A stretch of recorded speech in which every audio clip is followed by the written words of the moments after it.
Europe 1. Midi 30. C'est midi, c'est minuit.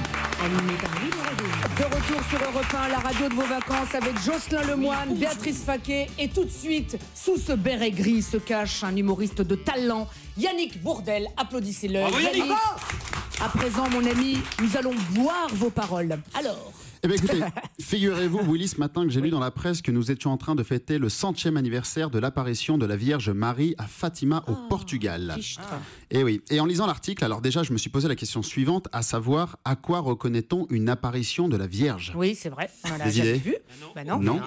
Alors bon, avant de vous expliquer, il faut quand même que je vous raconte un peu l'histoire. Donc en juillet 1917, 3 gamins, un frère, sa sœur et leur cousine, sont partis crapahuter dans la montagne. Ça arrive. Oui, c'est les vacances. Hein. Et sur les coups de midi, ils se sont fait un petit pique-nique, salade, tomate, cerise et champignons prêts à cueillir. Ça arrive aussi. Et là, d'un coup, bim, la Vierge est arrivée. Et elle leur a dit, bon, écoutez les scouts, vous êtes mignons, sauf que là, j'ai pas trop le temps, c'est les congés, d'autant plus qu'il y a personne pour tenir la boutique. Un peu emmerdant. Moi, ce que je vous propose, voilà, on laisse passer l'été, allez prévenir le village, comme ça, à la rentrée, on se fait un petit apéro tous ensemble, hein, plus on est de fous. Puis on Voilà, on est d'accord. Résultat des courses. 3 mois plus tard, les gars se sont retrouvés à 30 000 en haut de la colline, sous la pluie, champignons à volonté. On se serait cru à Woodstock.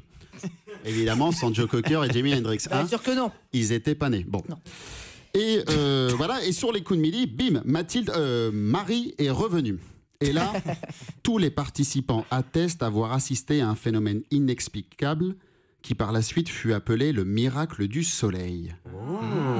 Là, ça devient intéressant. Alors pour comprendre, je suis allé consulter la Bible, Wikipédia. Alors écoutez bien, tout ce que je vais vous dire est vrai, je n'invente rien. Oui. Les témoins racontent qu'après la période pluvieuse, les nuages ont éclaté, le soleil est apparu et le ciel dégagé est devenu bleu. Ensuite, des lumières multicolores ont fait leur apparition dans le paysage. Et enfin, les témoins précisent que leurs vêtements précédemment mouillés ont commencé à sécher. Voilà, donc c'est ce que l'on appelle communément une éclaircie, suivie d'un arc-en-ciel et d'un phénomène d'évaporation. Donc vous l'aurez compris, c'est assez simple, ma foi, le miracle du soleil, c'est tout simplement contempler une perturbation atmosphérique sous effet de psychotropes. Enfin, l'article précise qu'en mai dernier, le pape François a fait le déplacement jusque Fatima pour béatifier François et Hyacinthe Marteau. Marteau étant leur vrai nom, ce qui fait d'eux les plus jeunes météorologues à être élevés au rang de saints. Par contre, comble de l'histoire, 2 ans après l'apparition, malheureusement, les 2 gamins sont morts de la grippe espagnole. Oh, c'est pas vrai. Ce qui prouve quand même qu'au passage, croiser la Vierge n'est pas forcément synonyme de longévité. Non.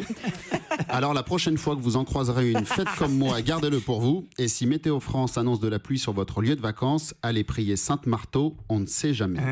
Merci Yannick. Amen Yannick. Amen.